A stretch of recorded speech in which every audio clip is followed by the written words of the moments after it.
Hey, everybody. I'm going to wait just a couple minutes and see if we get a few people in. But I just want to invite everybody to feel free to ask questions in the chat. If there's any subjects or topics that you guys would like for me to discuss, I'm very happy to take suggestions. I don't know which one of you are like current students, or maybe you are, subscribed to the channel. But if there's any specific questions that you guys have or subjects that you want to learn about, by all means, please let me know in the chat and we will happily discuss them with you. Hope you guys are all having a good day. Thanks so much for joining in today. I'm super excited. I haven't done a live in a while, so this is going to be a lot of fun. Hey, Colin. Thanks for joining in today. Colin is one of our students, and he's, well, I wouldn't call him a student anymore. Colin's very much a teacher. Is always on our calls and sharing his wisdom. And we had a really, really good conversation yesterday. And hey, Brent, thanks for joining in. But yeah, we had a great conversation yesterday, and we always have the best conversations in our group calls. Our group calls are so good. It feels like we can't top off the group call that we have that day. And then the next week, somehow we always seem to manage to make it even better. I don't know. It seems like there is no ceiling on that. It just keeps getting better and better and better as we do them. So, hey, Jackie, thanks for joining in today. So I want to talk, of course, a little bit about twin flames, because that's why we're here, is to discuss twin flames, but we're also here to go beyond twin flames. So these live, sessions or live streams are to kind of just discover and explore everything and anything that has to do with spirituality, because as I'm sure probably almost all of you are aware, or all of you are aware, that the twin flame journey is always, the purpose of it is to expand our spiritual consciousness, our awareness of what we really are, so that our soul, which is what we are, can bring into this world what it came here to do. So your twin flame is quite literally the conduit that comes into your life and awakens you to the possibilities of what you are. And really, at that point, it's just a matter of choosing what do you want? What do you want your life to be, and what you want your life to look at? Unfortunately, though, there is I wouldn't say unfortunately. I'm going to erase that word. I didn't mean to say that. That's the old, I guess, words or that I would have used back in the early days when I was going through the dark night of the soul. But now I recognize the dark night of the soul as being something that is a blessing, which at the time I never would have considered it a blessing. I would have absolutely considered it a curse. But this journey, as it reveals itself to you, you realize that it's actually a gift. It's waking you up to something greater than your imagination could have dreamed of before, prior to this whole experience. So your twin flame in all circles is always referred to, like, there's different things that people will say, your other self, your other half, the other half of your soul, you in another body. There's different ways that people talk about the twin flame, and everyone's trying to figure out exactly what that is. And there's a lot of people that want to really break it down. And the truth is it's not actually entirely important to fully understand exactly what your twin flame is, because the journey is pointing us toward our awakening. And the fact that we don't know exactly what the twin flame is and how the twin flame functions and why we meet them, and all the, it is exactly what leads us into the like seeking that is what is going to reveal everything to us along the journey. So when you meet your twin flame, you don't know, you don't know that they're even your twin flame. Nobody ever even knows that they're meeting their twin flame in the moment that they're meeting their twin flame. Most of us have never heard of our twin flames when we meet them. We don't even know what a twin flame is. We've probably never watched a day of tarot in our entire lives. Maybe we've been religious or somewhat spiritual, but we, kind of looked at things through a lens or a perspective that was given to us as we grew up. And it was just, kind of the normal human perspective of what religion is and what God is and what the church is and what, it means to be human. And we just kind of go about our lives based upon everything that we've been taught. Well, a lot of us get to a place where we don't, it's not that everybody's journey is so entirely unique. So as I'm kind of explaining these things, if some of it is more extreme for you or less extreme for you, just understand that everyone's journey is different. And being someone who's been a teacher of twin flames for many years now, I know that there are so many different ways that this journey can reveal itself to us that I don't want you to kind of get tripped up on the details. But the journey itself, when we come into the time that we meet our twin flame, a lot of us are in a place in our lives where we may or may not be kind of happy, but it's sort of like a lukewarm happiness, or we could even be in a state of just really not being happy with life as we're experiencing it. And that doesn't mean in totality. Maybe there's aspects of our life that we enjoy or like, but there's a lot that we also don't. There's a feeling of something being missing from our lives.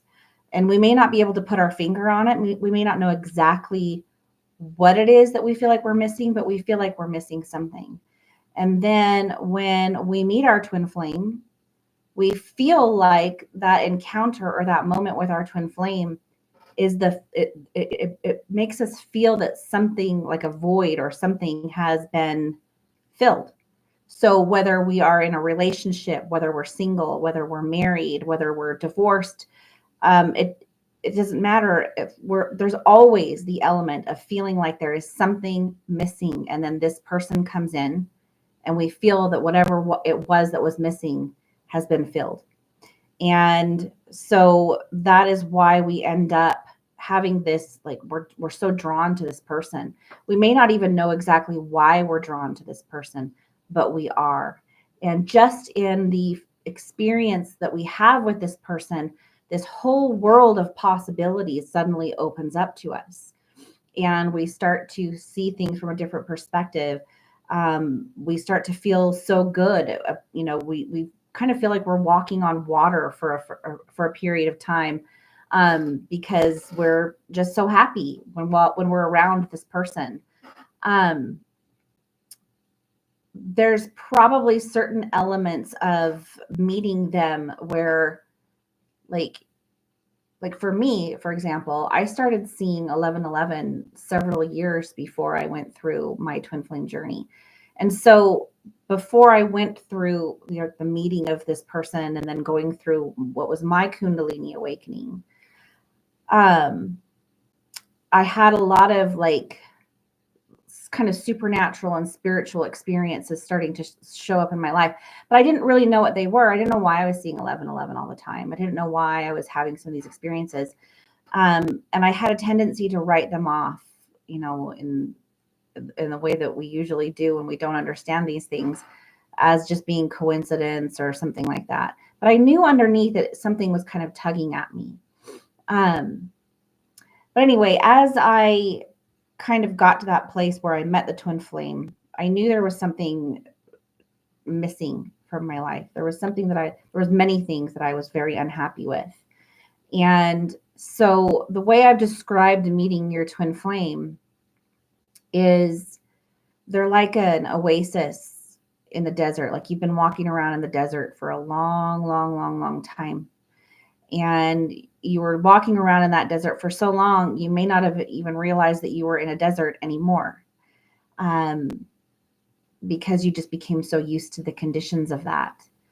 But then you happen to come across this oasis, and suddenly you were able to drink water and get some shade, and you feel amazing. And then all of a sudden you end up back out in the desert again. So now you feel like like you've had a taste of something that you can't even describe what it is. You start to question, was it an illusion?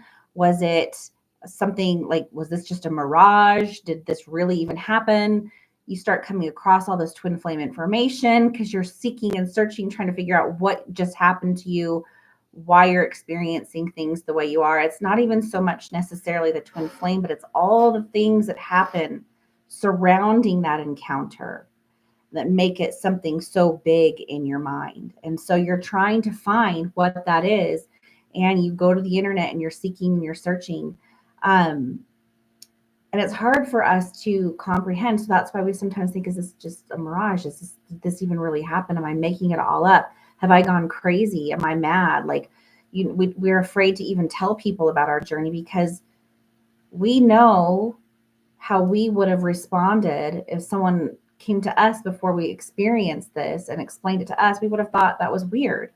And so we're afraid to even discuss it with people outside of others that have gone through this journey, because we don't want to be judged. And hey, Cam. And so, as we kind of go through this experience and they are gone and we start to question ourselves, we go into the dark night of the soul. Shelly, I'll come back to that in just a quick second. But we go through the dark night of the soul and we experience the dark night of the soul is no joke, right? Like, you guys all know that. There's nothing like the dark night of the soul. There's nothing like the obsessive thinking. It absolutely is the start of the spiritual journey and the spiritual path. So that's why I say your twin flame is the conduit that awakens you to your spiritual journey. And then as you're seeking, trying to figure out what's going on with your twin flame, that is really what ends up, like, that's the purpose of this. It's what ends up helping you to go through this process of revelation that ends up ultimately helping you to realize that there's something, that this wasn't just a chance encounter of meeting somebody so that you could have like a typical romantic relationship. This is something much, much greater and something much, much more. And it transcends even the twin flame themselves. And those are the things that I really, really want to open your mind to, because that's where this journey that's where this journey gets really, really good, you guys. That's when you start to feel better. That's when you start to recognize, the purpose of this journey, the beauty of it, the impact that it has on you and your life. And because I've gone through this and I have gotten to this place where I'm at right now, and I know there's still more to go, but because I've gone through this transformation, the only thing I want to do is help everyone that's going through it in any way that I possibly can, because I want each and every one of you to experience the beauty and the truth of who I know you are as well. Like, I know that about you, because when you, and this is what this journey does for you, when you go beyond the ego, after you go through this ego death, and you can see the divinity within yourself, you can see around the ego of everyone, including yourself, and you can see the divinity within everyone as well. And you start to recognize that, and you want that for everyone. You want everyone to experience what that's like, to understand, the yourself from the perspective of the divine. Shelly, you asked, hey, does their 3D feelings the same as 5D telepathic feelings, or I feel like I'm dealing with two different masculines? Well, maybe you can elaborate. I'm not sure. actually, I think what you mean by this, and correct me if I'm wrong, is that you feel like you're dealing with two different masculines because you have your 3D experience with this person, and then you also are having the 5D telepathic experiences with this person, and you feel like it's two different people. And what I would say to that is there's a lot to that question, and it is actually a really, really good question.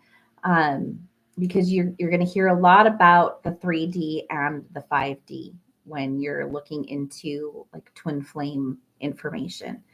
3D, for those of you that don't know, that's the natural world. That's the world that we see out here in front of us. You know, the mortal world, the mortal perspective. It's material, it's matter, it's how things are showing up in this world. You could call it the holographic universe. Okay.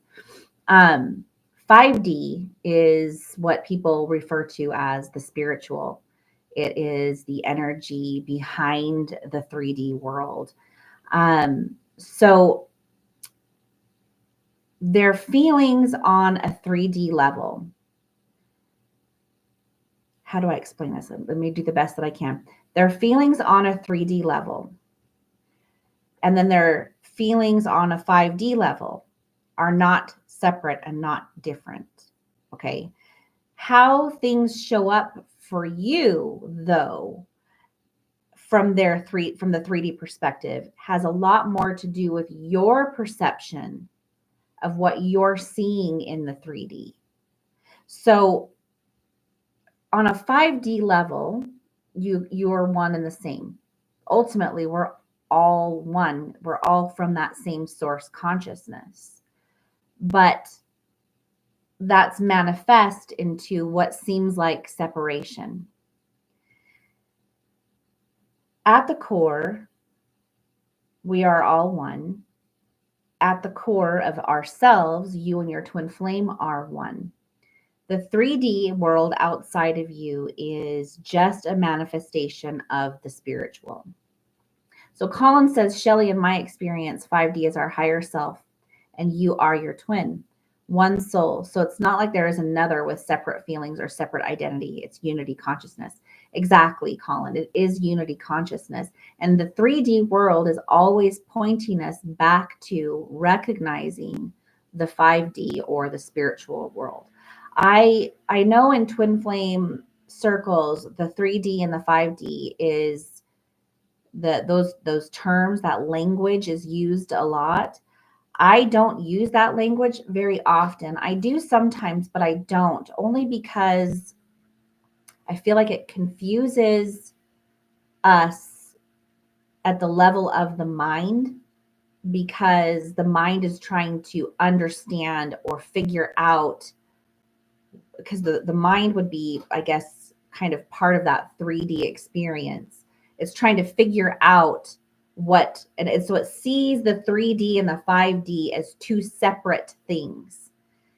And it's hard to explain. I'm going to do the best that I can.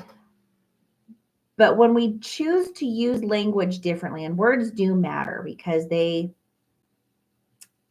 convey a message, but we have to remember that all is perception, right? So as we use words, one person's intention or meaning behind a word might be different than how somebody interprets those words as they're saying them. So when we hear people talking about 3D and 5D, one person may look at it one way and another person may look at it another way. And so we want to kind of step back from that and instead look at it more of being the soul and then having a mind and a body. Okay. So, and then that's on a smaller scale. Then we could take it to a larger scale, which is the universe, right? Or the 5D world of energy. These are, let me rephrase that. The spiritual, not the universe as far as the manifested universe, but the spiritual, that is the energy behind the manifested universe. So 5D is the spiritual energy. It's the energy behind the manifested 3D universe. And so you, the soul, are a part of that spiritual, right? You are consciousness at your core, at your center. And that is where you and your twin flame are the same. The reason that your twin flame runs from you or seems to have conflicting feelings or conflicting ways of doing things is because you're looking at their actions on a 3D level and trying to figure it out on a 3D level, what's going on in the spiritual. And you're looking at them as an indicator or a signpost, or you're trying to figure them out. And when you're trying to figure them out, you're looking at the 3D world. You're still in the 3D because you are trying to figure out them in the 3D. Your twin flame will always run from you when you're looking at it from that perspective, because the whole purpose of the twin flame journey, the reason they came in as the conduit, okay, is because they wanted to teach you that you are the conduit. Okay, so if you are looking outside of yourself and giving power or giving away your power to the outside world, you're missing the mark. It's all within you. And until you kind of let go of the 3D manifestation of the twin flame, and instead recognize that what you're seeking is actually within you, and go within and make that your spiritual journey rather than trying to get together with your twin flame, your twin flame will run from you, because the purpose of them being, even coming into your life, is to get you to wake up. If they stick around, if they stay around, if they act in a normal, like romantic way that any other person in the world would be with you, then you will not go through your awakening. You'll stay focused on them as you have your entire life been focused on the outside world. So you meet them, you go through this experience, you go through the dark night of the soul when they run. It's not like anything you've ever experienced before. It's not like any other romantic relationship you've ever had before. And that leaves you at such a place of despair that you have no other choice but to go within and figure it out. That's really ultimately what it does for you.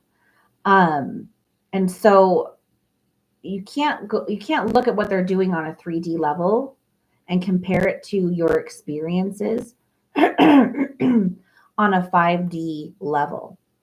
And oftentimes too, what I see happening, Shelly, or especially early on, and I don't know where you're at in your journey because we haven't spoken before. So I don't know if you're really brand new in this or if you're years into it. But oftentimes when we're really in that 3D like mind perspective, and we're still in the process of going through our awakening, then we can sometimes think that some of the things that we would call 5D, they're actually 3D mind things that we think are telepathy and things like that. So not to put a bunch of doubt in your mind, because honestly, it doesn't really matter. What really does matter is recognizing the very first thing you have to do is recognize that you are the soul, and then like kind of go into a state of presence and seek that wisdom and the answers within you. One of the things that I always talk about in our group calls is that if you have a question, like the ones that you're presenting to me right now, then the spirit within you and the spirit of all things knows that that question exists within you. And so when the question is born within you, I can promise you that the answer is coming to you. And it may come to you. Sorry, I don't know why I'm having a frog in my throat. It may come to you in chunks or bits and pieces. Kind of like when you're playing a puzzle and you're getting little pieces of the puzzle and you're putting it together. And before you have all the pieces, you can't see the full picture. It's kind of like that. So it's okay to have questions. It's okay to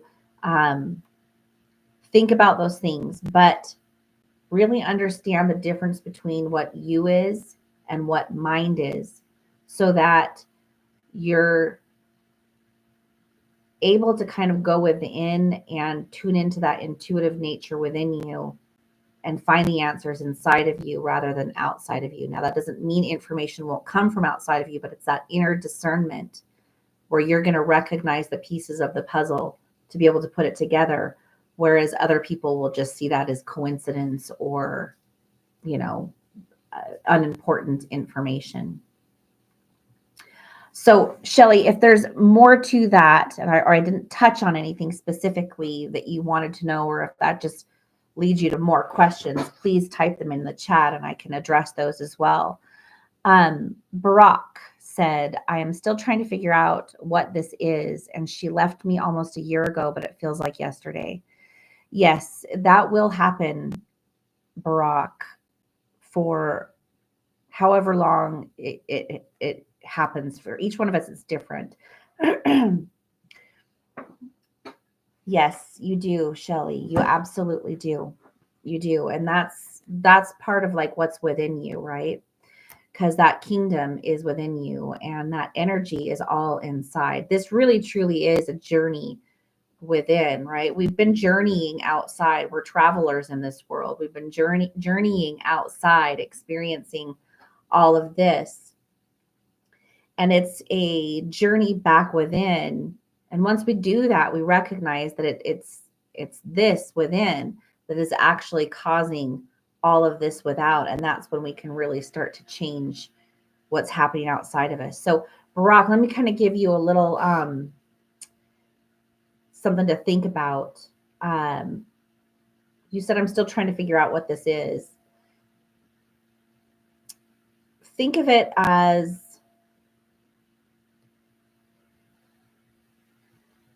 let's see.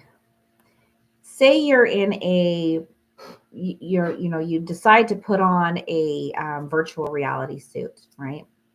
And you know who you are, you know what you are. Like my son has an Oculus, right?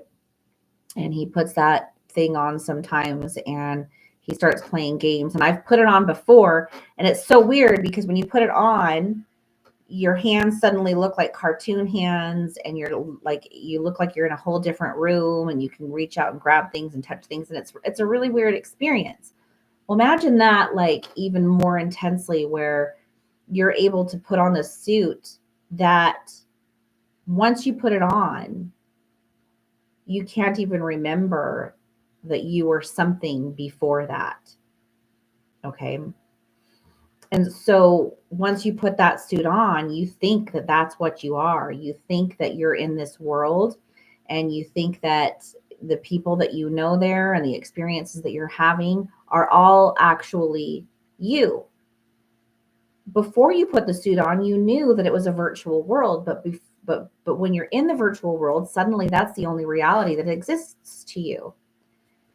Now, say that there's a higher self somewhere of you that remembers, okay, that you're in this other world, okay, and is trying to get you to like wake up so that you can remember, so that you can kind of play the game the way that you intended to when you put the suit on.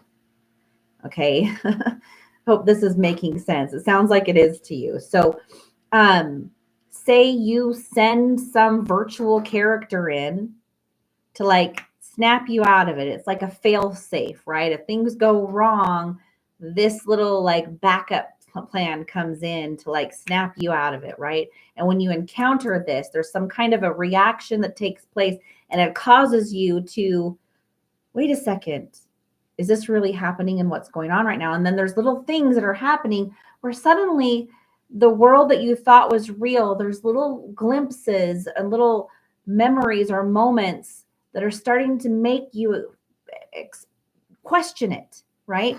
But it feels weird. And there's this other part of the program that doesn't want you to wake up. And it's like, no, I need your energy in order to like have this world going on right now.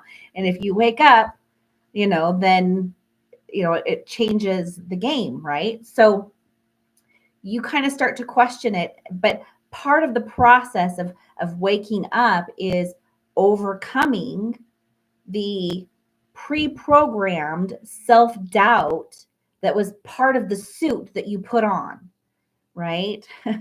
And maybe you did this because, you know, maybe you kind of knew that once you got in, maybe that was part of the game. You knew you were going to have a veil of forgetfulness come over you, and it was, and this is kind of what I think it is.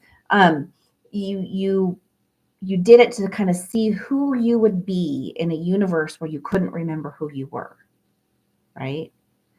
But as you start to kind of come through this ascension, it's time for you to like maybe leave this world. What you've needed to learn along the way has kind of accumulated. You've grown as a soul. You've experienced a lot of what you are not, because experiencing what we're not really helps us to understand what we are. Knowing what we don't want really helps us to know what we do want.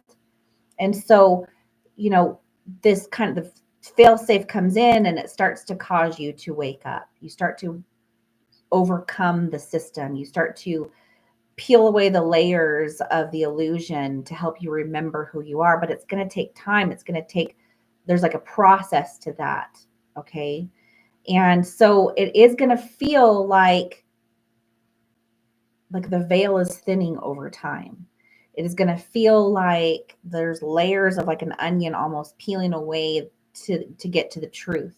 And that is a process that takes time. And there's not anything necessarily that you can do to make it happen faster, other than to be open-minded to something deeper, to like kind of go within and remember what you are, and to really question the thoughts, because thoughts are something that are so interesting. We believe that they're our own because even the voice in our head sounds like it's us saying it. But when you really start to awaken, you realize that there is a you that's deeper, like a silent witness, an observer that's watching the thoughts, that's hearing the thoughts. I mean, which is the part of you that hears the thoughts? If you're the thoughts themselves, and who's the one hearing the thoughts?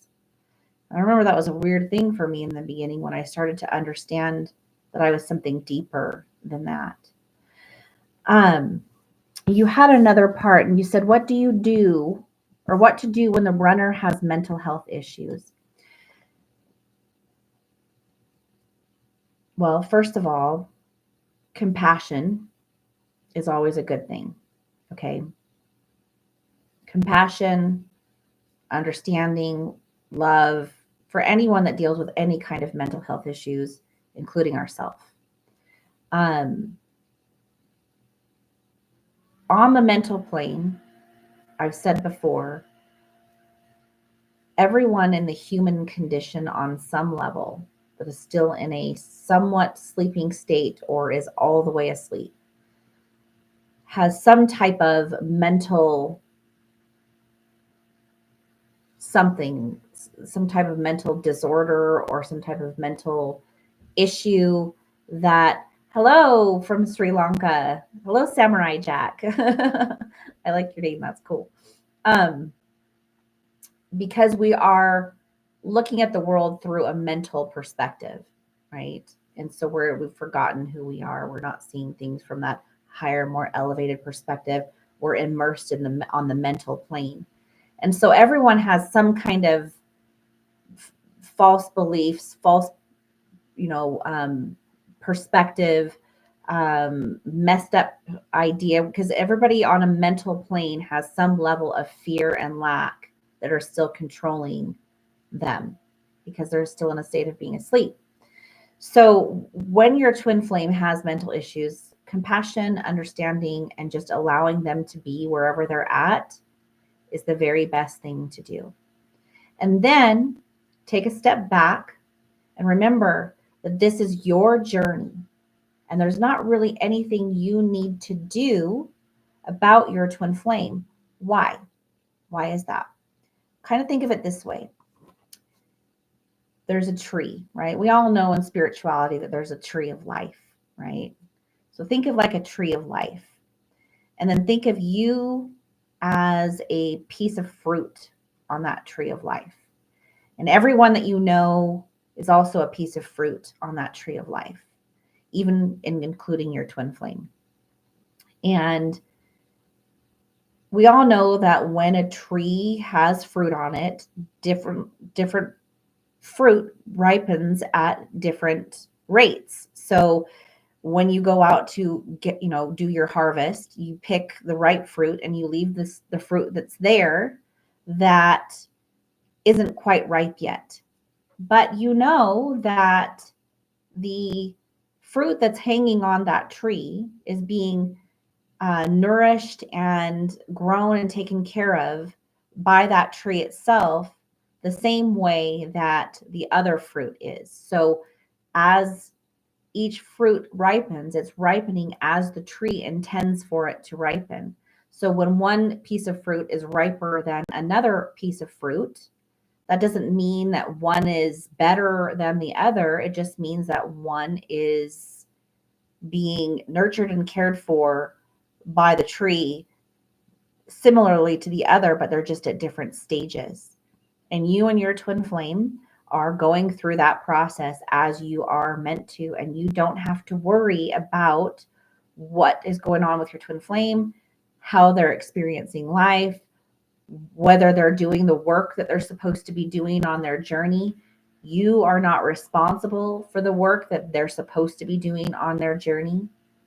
This is where a turn of your heart, a turn of your attention needs to take place, where you instead recognize this tree of life, this, nurturing universe that you're in, that is ripening you into your state of glory as you're meant to be, because you're part of something divine.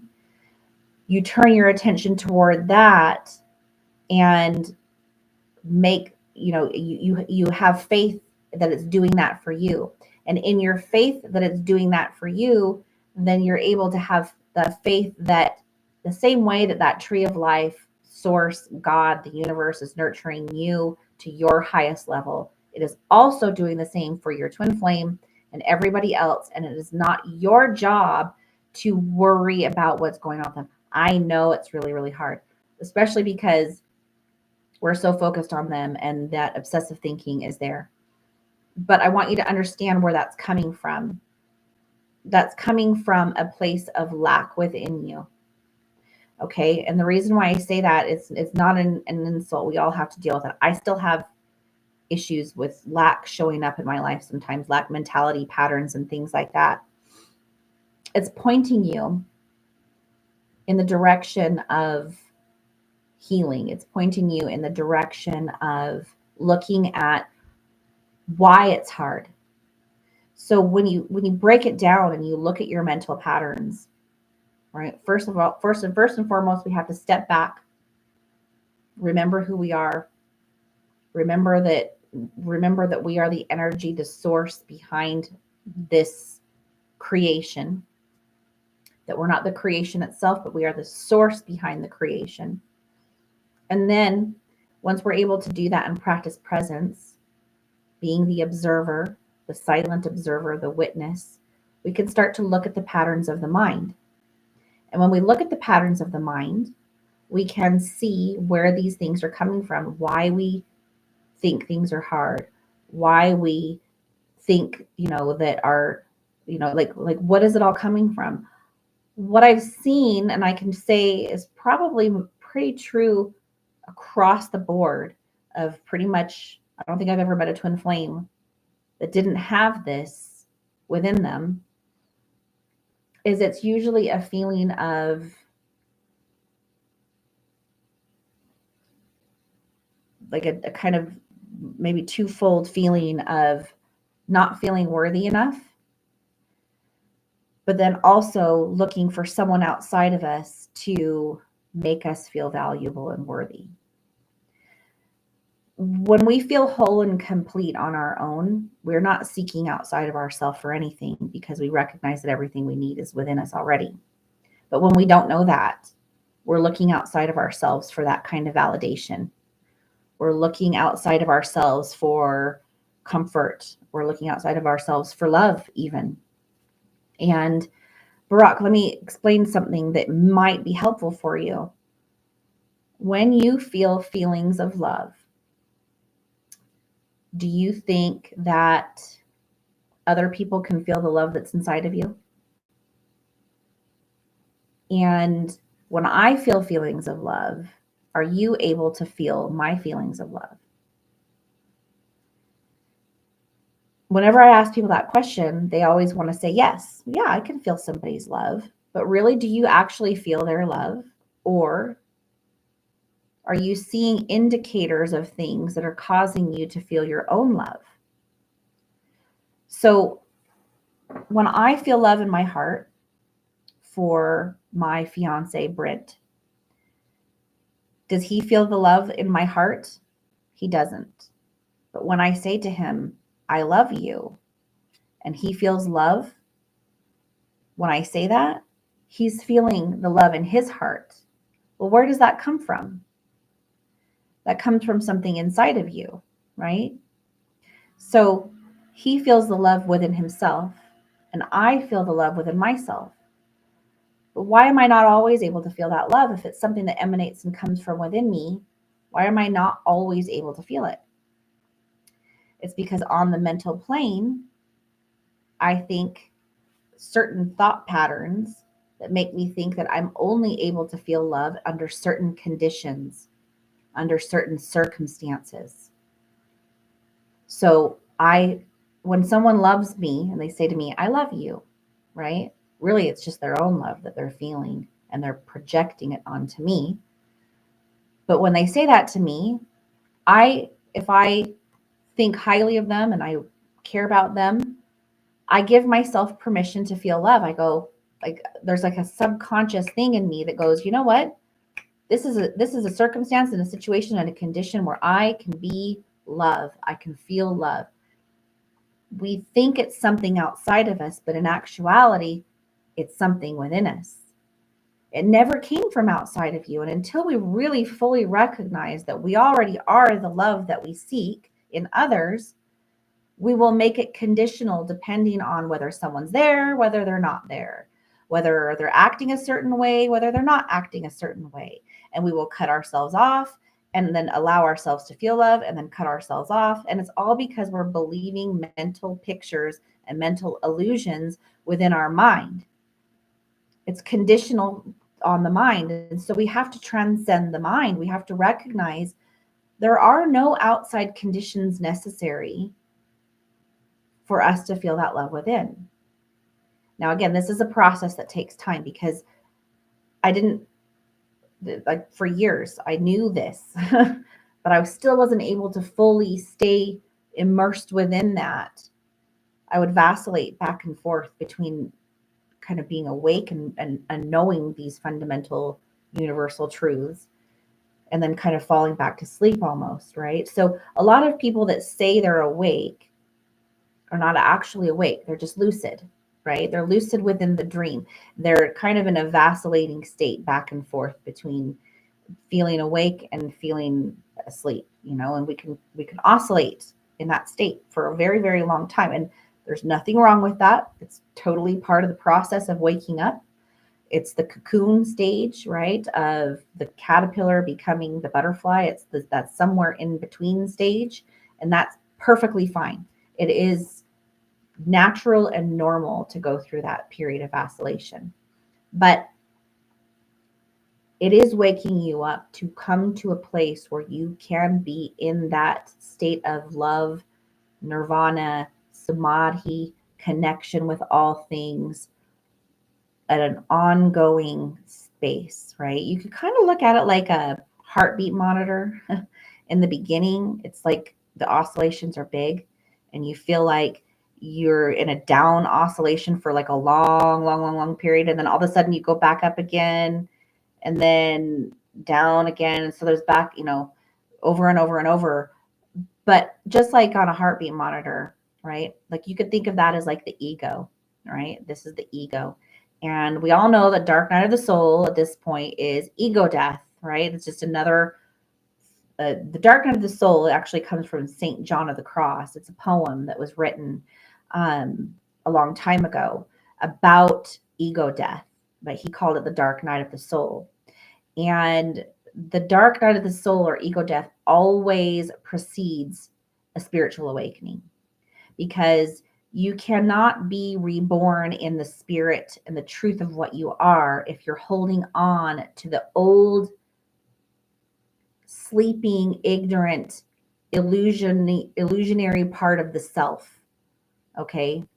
A spiritual awakening is awakening to the truth of who you are. It's the soul. It's you as an energy being of light. But if you think you're just the mere mortal and you've taken on a bunch of preconceived and preconditioned ideas, which happens to every child when we come into this world, we're conditioned. We're not taught that we're something more. And we enter into almost like a slave-like state because we don't understand what we are and what our energy is. And so we give it away. We give our power away all the time. Going through the awakening, recognizing your divinity, that old version of you has to die. That's the ego death. Okay, that's the old part of you. And so you could look at it as like a heartbeat monitor. It's starting to fizzle out. Eventually it's going to flatline. The ego is going to flatline, you guys. It will. The ego may never completely go away 100%, but it flatlines because you become so hyper aware of who you are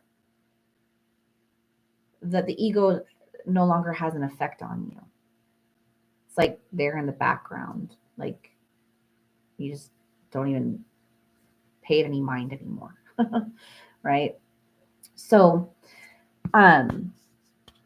hopefully that kind of gives you a little bit more information. I want to look right here and see if I've missed any questions.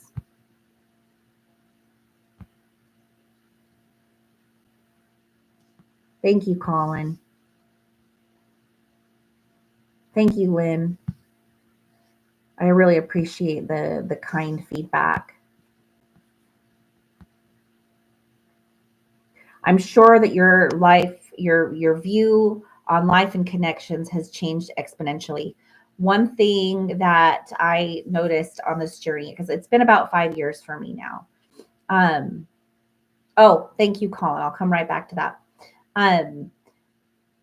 About a year into it, I call this the quickening. This is a quickening for you guys, okay? So you've been going your life like this, and you've been learning a lot of things, kind of going through, right? And then you go through this awakening, and it's like everything like gets sped up. It's like hitting the fast forward button on your enlightenment and your consciousness. It just explodes. And so in that first year of the when you go through the dark night of the soul and all these different things, even before the dark night of the soul is like dissipating, that something amazing has happened. And even when you're suffering from the runner chaser phase of the twin flame, on some level that like something big is going on, and that you're going through major and massive changes.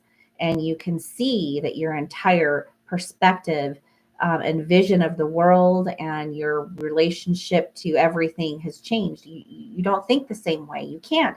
You're having supernatural experiences and signs and synchronicities everywhere, and you cannot ignore them. Like you can't unknow what you know at this point. And so the very first year, I remember after about a year and a half, looking back and going, oh my gosh, like if I've learned this much in a year or a year and a half, what is it going to be like in 2 years or 3 years or 5 years? And I can tell you, it just keeps getting bigger, right? You think you learn a lot in that first year, and you do. It's crazy. I felt like in that 1 year, I had learned like more than I had in a decade of my entire life, right? In that first year. But then the second year, the third year, the fourth year, it's like even bigger. Like it just keeps expanding, you guys. And it becomes something that is like,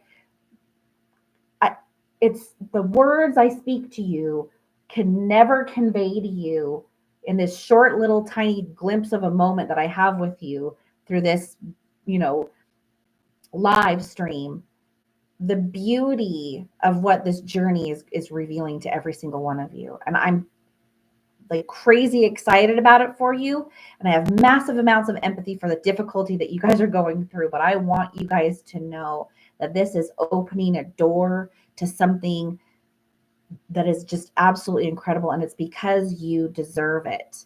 Okay. So just trust me on that for right now while you're getting through that part. And I know that the universe, I have zero doubt about it at all. The universe is revealing to you the same thing it was revealing to me. And I'm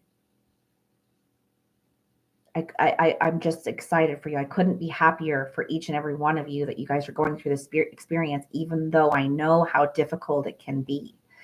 I remember saying to my ex-husband just a few months into my dark night of the soul, when I was going, like, everything in my world was falling apart. Everything was falling apart. I was so miserable. I wasn't day to day. I was literally second to second, like breath to breath. I was doing my best to cope and get through it. And days felt like eternities because of the suffering that I was going through at the time. Like, it was indescribable. But I remember saying to him, we were sitting on the porch and we were talking, and I just said to him, I said, I might look like the same person, and I have the same voice, I have the same hair, I live in the same house, I have the same job, and I drive the same car to work, but there is nothing about me that is the same. To everyone else, I look the same. But to me, I knew that I was a transformed person. I knew that everything within me had changed. And that's what's going on with you guys right now. It literally is the caterpillar to the cocoon to the butterfly. Okay. And you guys are emerging as something that the caterpillar couldn't have even conceived. You are transcending and becoming your destiny. Okay. That's the mission of the twin flames. You guys are becoming your destiny. And your destiny is you, the creators, to create. Okay. It's already created for you. It's all there for you. It's just you getting into alignment and honing in as that conduit, which is what you are. Okay. You are an antenna and a conduit between the heavens and the earth, and you are bringing the spirit into the world of matter. I promise you, I know this 100% to be true. Okay. So the dark night of the soul is different for everyone. It's not the same. Your journey will never look like anyone else's. You're never going to find a blueprint for this. You're never going to find like some perfectly orchestrated steps and stages that you can take in order to get past the dark night of the soul or to get your twin flame back. There is not going to be anything like that. You will find some incredible advice and you will find some crappy advice. And that's going to happen because you are in duality and you're going to get both. And part of that is to help you hone in on that, that intuition, your antenna, that lightning rod, that part of you that connects you to source, so that you can use that as discernment to kind of weave your way through all that's coming to you. But it's all happening to you for your highest good, I promise. Whether it's good or bad, from the mind's perspective, which only sees things from duality, whether it's good or bad, it's all happening to you for your highest good. Okay. You have a coin, right? I don't have a coin. Oh, I do have a coin. Okay. Here's a coin, right? I have a little coin right here. And there's like a head side of the coin and there's a tail side of the coin. Of course you can, Barack. There's both, right? Now, if I flip this coin up in the air and it comes down and it lands head side up, or if it lands tail side up, is one side more valuable than the other? It doesn't matter. A coin is a coin, regardless of what side you're looking at. That coin is still valuable. So whether good things are happening or bad things are happening, if you can recognize there's value in both, then you've transcended duality right then and there. Okay? Because then you can change your perspective of how you look at everything that happens. What can I take from this? There's value in it. It's valuable to know what you do want, and it's also valuable to know what you don't want. And the experiences that come to you that you don't want are just pointing you closer and closer and closer and closer and closer to your true north, okay? So, dark night of the soul is different for everyone. It can be several weeks, several months, some people several years. But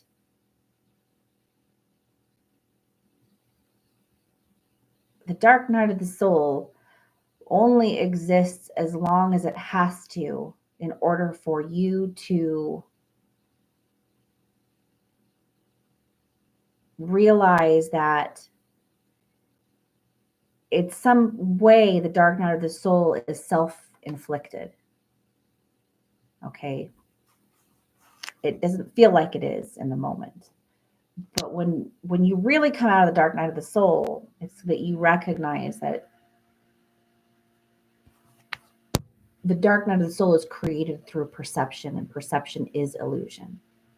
If you believe everything's awful, then everything's going to be awful. Like, I'll give you another example of that. Like, I was sitting out once during my dark night of the soul at the lake here by my house, and I was crying. I was a mess. I was asking. I was angry at God. I was also begging God for help, and I was crying, and my heart just hurt. Like, it just hurt. I was in such pain, and thinking, like, why is this happening? And nothing in the world seemed good. Everything seemed horrible. And all of a sudden I kind of looked up, and I looked out at the lake, and there were people on their jet skis, and there was birds flying over my head, and there was this beautiful breeze and mountains, picturesque mountains behind it, and this gorgeous blue sky. And I'm breathing and I'm alive. And all of a sudden I was like, wait a second. I am surrounded by abundance, but I'm miserable. Everything was beautiful out in front of me. I was ignoring all of the beauty that I was surrounded by. And I was focused on thoughts that made me feel horrible. I was like, why? Why am I doing that to myself?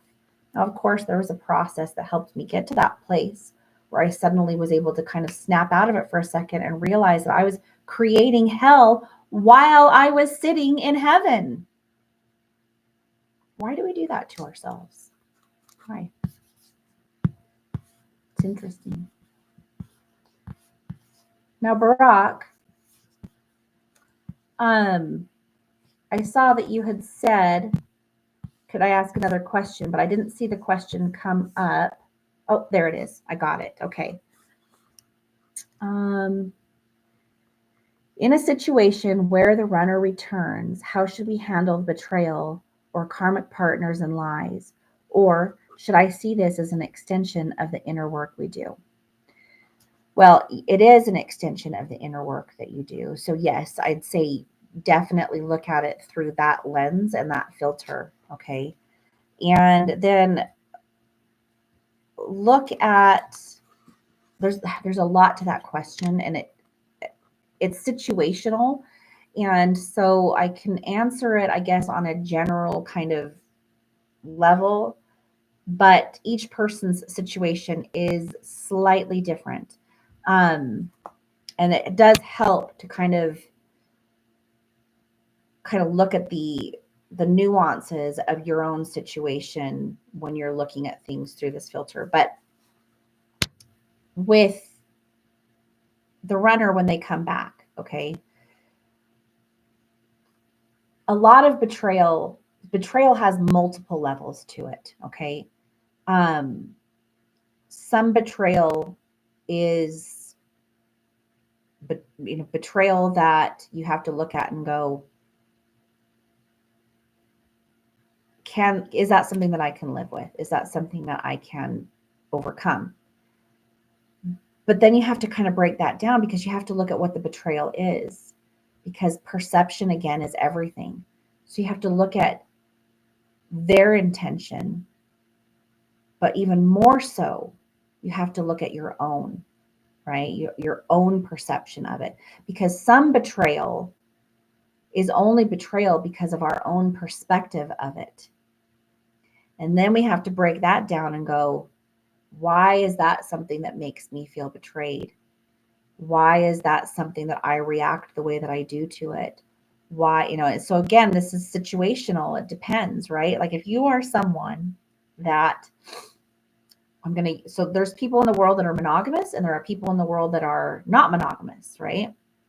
And I'm not going to say whether one is right or wrong, because people that are in a polyamorous relationship that want that, and both people or all parties are consenting, and that's what they want, that is what is their desire, and there's nothing wrong with that. But for those people that are monogamous, they don't feel the same way. And so they want to be, a polyamorous person wouldn't be compatible with a monogamous person, and a monogamous person wouldn't be comfortable with a polyamorous person, right? Because they have two different bullseyes, right?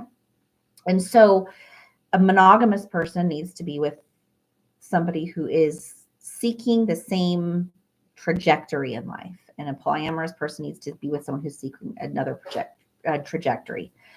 The reason why I'm using these two as an example is that a monogamous person would view somebody straying outside of the relationship as a betrayal, whereas a polyamorous person would not look at it that way. And so, and one's not right and one's not wrong. But if we're taking somebody else and trying to put them in a box that we've created for them, because we like them and we want something from them, and they're not able to stay within the boundaries of what we have placed around them without their consent, sometimes we can look at the things that they're doing as betrayal, even though it wasn't their intention to betray us. Now, some people lie and they pretend to want to be in this box. They want to, they want to give you this illusion that, yeah, I'm compatible with you, right? And I want the same things as you. And really, they've got broken mindsets, patterns, deep traumas, things like that, where they don't even trust that they can actually be in this. Maybe they actually want to stay in those parameters because they see what you're offering as good. But as they go and they have their own issues and their own mental problems that they have, they're not able to stay within that framework. And then they stray outside of that for reasons that really have nothing to do with you, but you're going to take it very personally when they do, because you've invested in them and you believe them and you trusted them, right? And we all have insecurities. And so when someone does something outside of that, it hurts us because we invested in something that didn't have the payoff that we wanted or anticipated. But again, it's not a reflection of you, it's a reflection of them and their consciousness of what's going on in their world right now. So when we look at betrayal, there's a lot of layers to it. There's a lot of things to break down. And this is a very surface level explanation of it right now, but it's to kind of show you that it is all about perception. It's their perception and your perception. And so forgiveness is for us, not for them. We oftentimes think, well, how can I forgive somebody who's betrayed me? Forgiveness is not about accepting or condoning the behavior that someone did to betray you. It's because if you can't forgive the other person for what they did, there's something going on within you that is going to result, that isn't going to be good for you.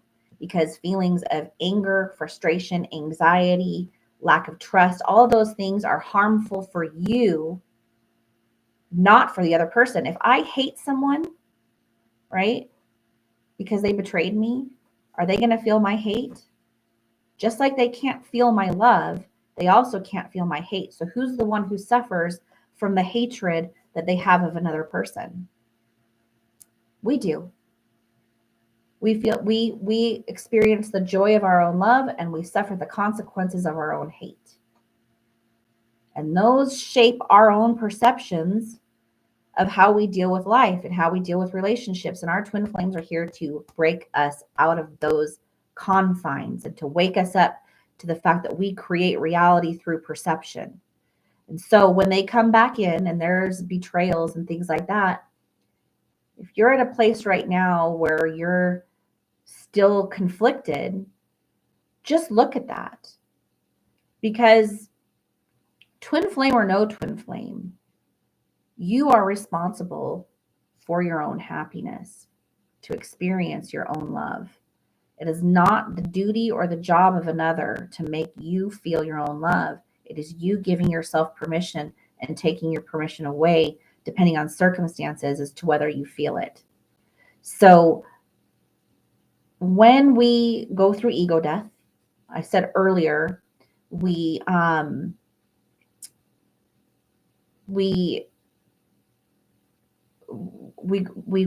see beyond our own ego to our own divinity.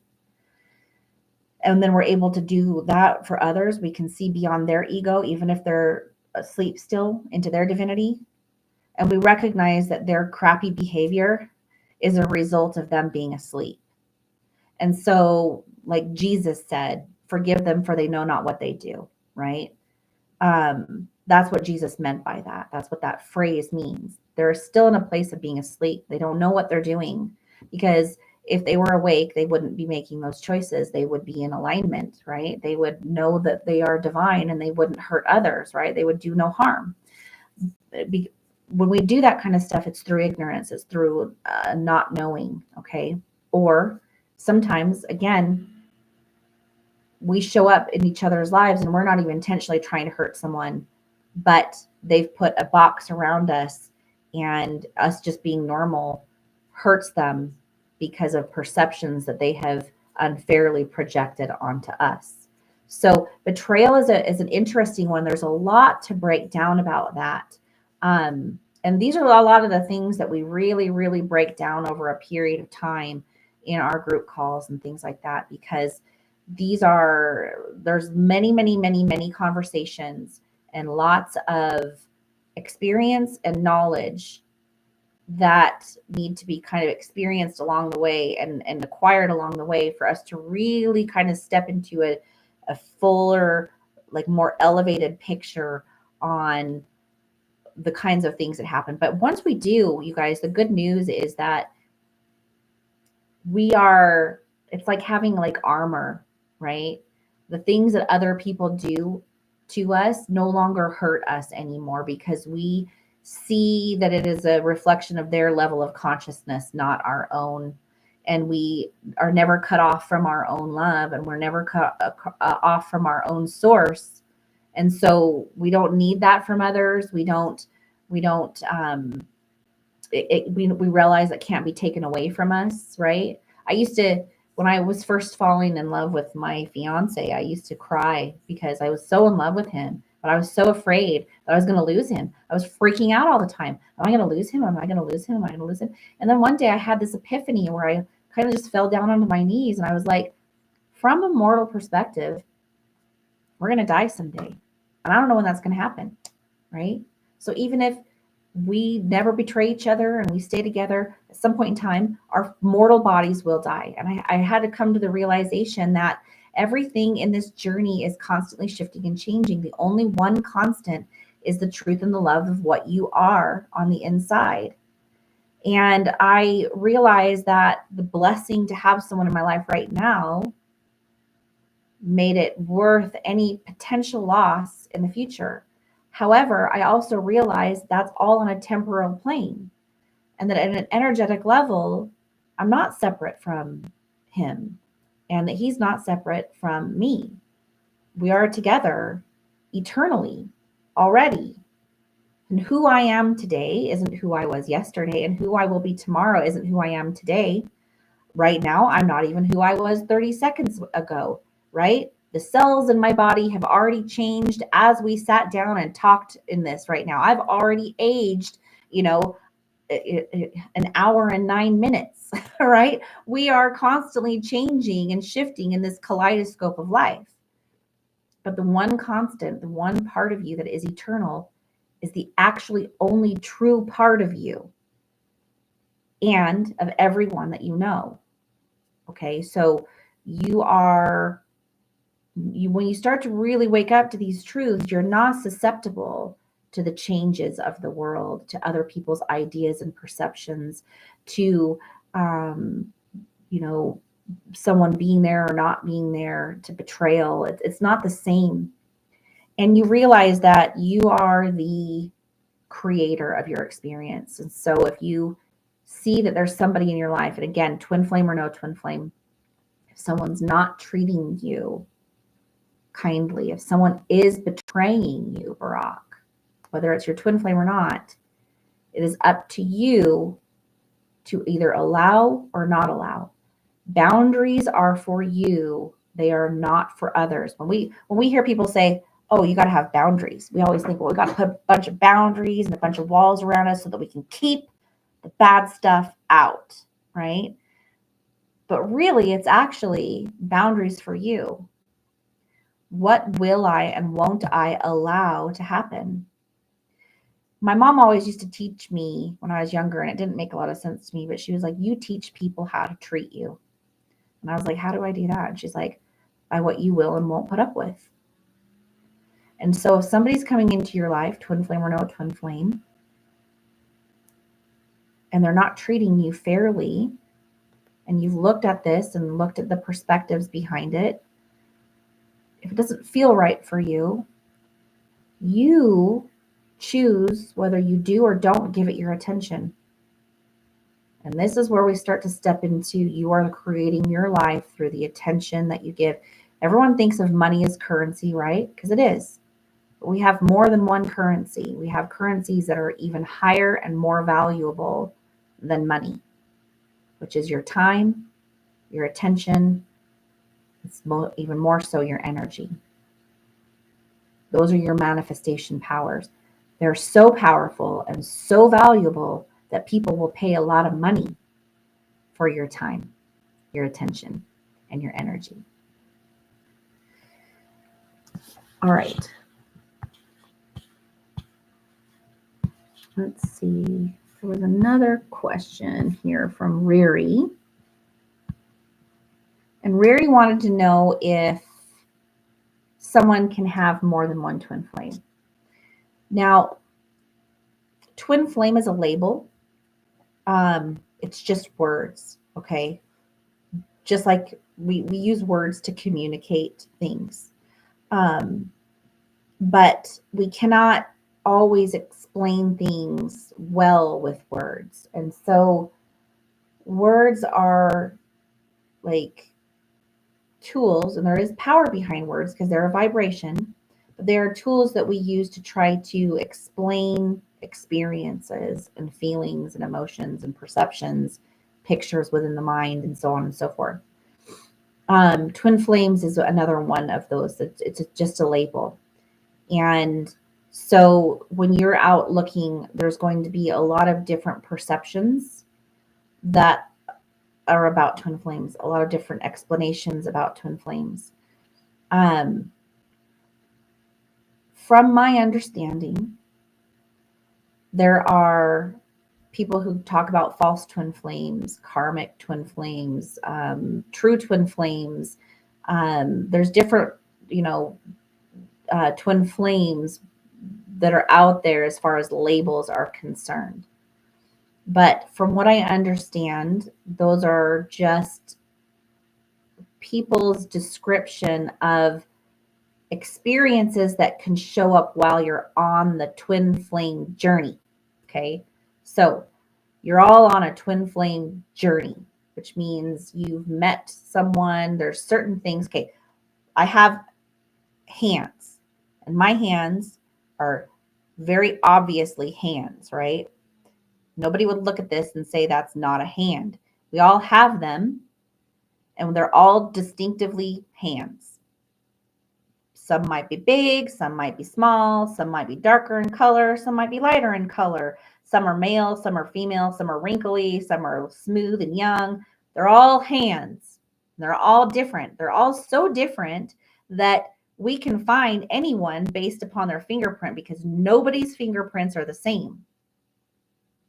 Yet, even though they're so unique that we can find anyone based upon their fingerprints, they're almost all so the same that we can all tell very clearly what a hand is. So the twin flame journey is like that. Everyone's twin flame journey is as unique as your fingerprints, but they're still distinguishable as a twin flame journey. Okay, there is still obvious cues that make them so similar that, yeah, it's a twin flame journey. And people come up with all different kinds of ways to try to explain these things. Some people will meet a catalyst before their twin flame, and they'll think that the catalyst is their twin flame. And then they go through this process and they realize that this wasn't their twin flame, but it was just someone that came in and ignited their journey.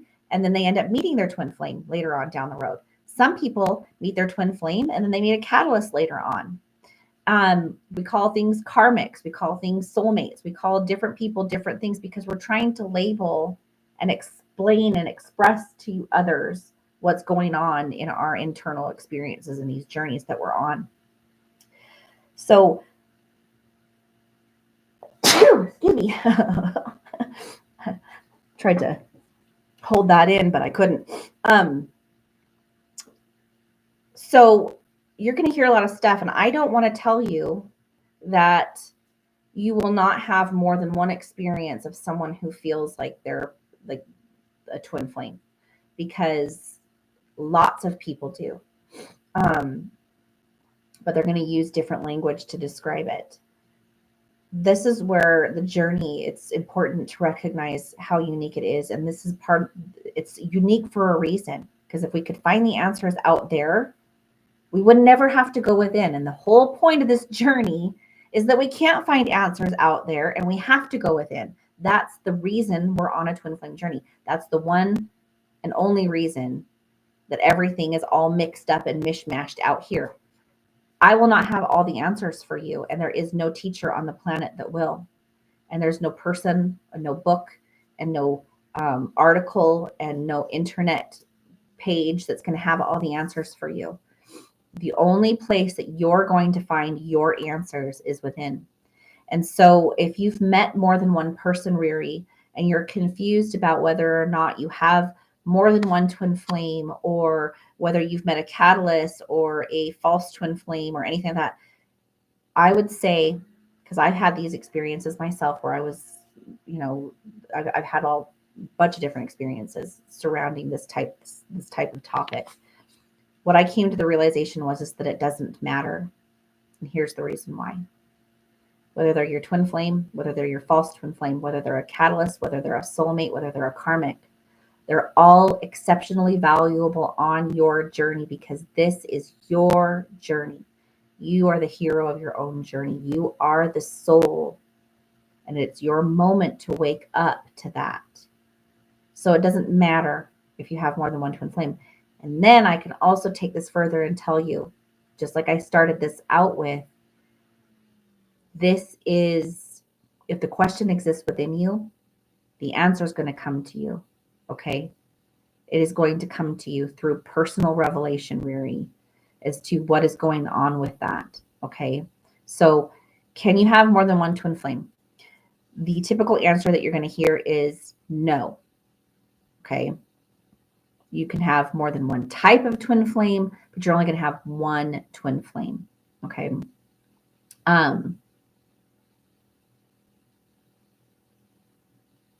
I've heard different people vacillate on their teachings of this when I've listened to other twin flame teachers.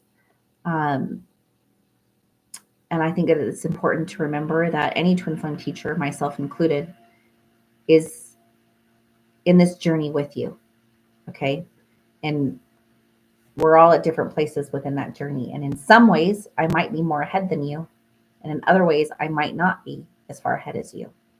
So we're in it together, and we can share this information, but we're all on a personal path of self-discovery, and we could help each other along the way.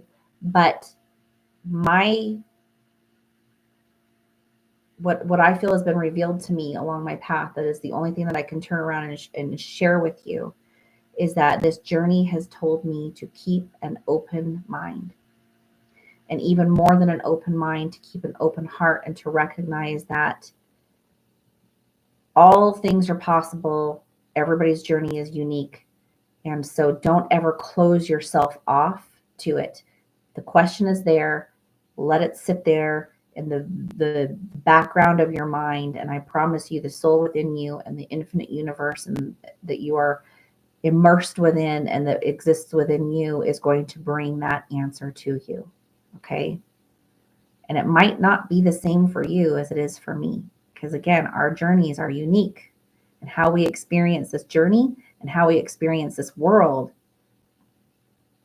it's not like anyone else. Okay? It's not like anyone else. Okay.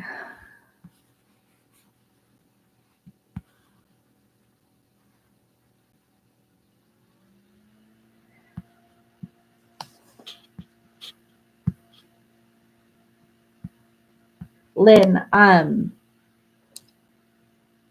when you said that you were watching Teal Swan and she said that your energy stream can be present in other things like trees, animals, etc. I'm not exactly sure what I'd have to go back and I'd have to go and listen to what she was saying about that. Um, but I would say that in probably most ways I would agree with that because the energy that is within you is connected to all things. So everything that you're experiencing outside of you is actually being experienced within you. And so everything that you attract into your life is connected to you at some level. So the trees that you're walking past, the chair that you're sitting on, the relationships that you have, even the bugs that fly by you, on some level you're connected to all of the things, right? So everything that exists in this world in a sense is you pushed out. Okay. Another way to say that is the same spirit that flows through me is the same spirit that flows through all things. That's the unity consciousness. And so yeah, you are connected to all things. um So yeah, I'll check that out, Lynn. Thank you. I appreciate it. I will. Um,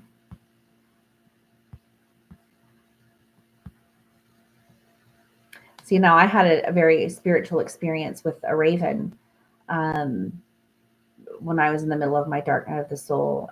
And ravens now have become very much, as you can see, right here. I have ravens all over everything, and it's because they've become a big sign and an indicator on my journey. Universe speaks to us through signs, symbols, synchronicities, experience, and personal and inner revelation, intuition. Um, and when I asked God for a sign, I ended up having a raven show up when it was an incredible experience. This raven hung out with me for like 4 hours and followed me around like a dog. It was like the craziest thing. It was so cool. And then that raven hung out around my house for about a year afterwards. It never came back down and sat with me the way that it did that day, but it literally sat with me like I could feed it food, and it was like pecking at my clothes, and it was a very, very spiritual experience. And I knew that that was, God's way of reaching out to me and letting me know that I was connected to everything and all things. Um, there's a lot more to that story, but yes, well, all realities already exist.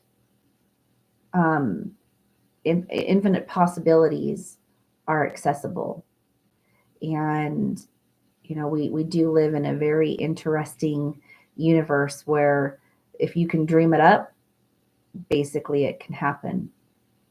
Now we are in density right now, right? At least the physical form that we are inhabiting here is within a certain density, but it is here to teach us. It is here to teach us. So yeah, Brent, our logo is the raven because of that experience. So God can use all kinds of things to communicate with us. Um, I've also had an interesting experience with a little uh, chipmunk too when I was sad. But the little chipmunk, it wasn't the same. It wasn't quite as personal as it was with the raven. Um, but animals are special, and your energy does flow out from you. And you know, Greg Braden is a great resource to listen to because he talks a lot about the field of energy outside of you. And you are a conduit, and you are connected to that energy by the energy that you are. Bruce Lipton also talks a lot about um, the fact that you are like an antenna. um, you know so there's a million things that we could talk about. I will go ahead and end it here today, because we're going to do another live in about a week or two. I haven't decided yet if I'm going to do them once a week or if I'm going to do them every other week. I guess I'm going to have to kind of think on that and decide if I want to do 4 a week or 4 a month or 2 a month. So we will kind of go into more of these topics. But I have to tell all of you guys, I'm super grateful for you guys jumping in and participating and being on the live today. It's a pleasure to meet all of you that I have not met before, and for those of you that have been here with me along the path, thank you so much for tuning in today and supporting and being on the channel and answer. Colin, thanks so much for answering so many people's questions. You guys, Colin's amazing. And Colin also has a TikTok as well. So that he's got a lot of great information on. So anyway, I thank you guys.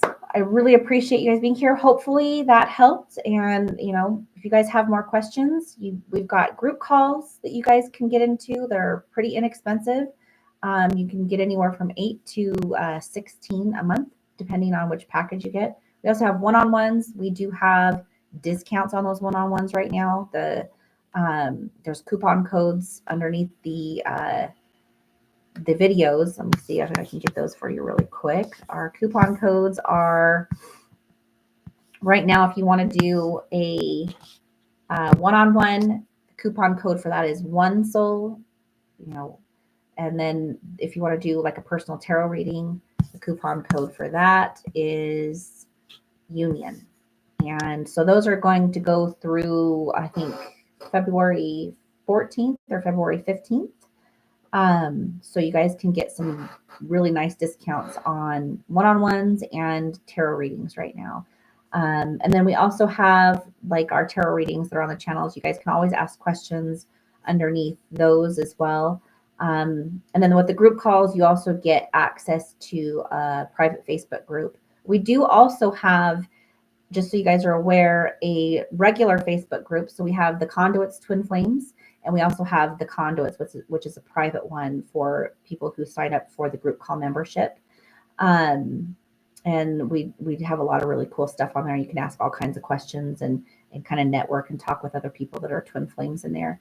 But we do have the free one, which is the Conduits Twin Flames. And so if you guys, want to get in there and ask questions and kind of talk and network with other twin flames, we have that one as well. You guys can find those links on our YouTube page. They're underneath all the videos, and you also should be able to see them on that banner up at the top, and also on the About link or the About page on our YouTube channel. So thanks, you guys, for being on today. I love you guys very, very, very much. And I'm excited to have the opportunity, and also honored to have the opportunity to interact with you and share information. So thanks for sharing your stories, and I'll see you guys next time. Take care.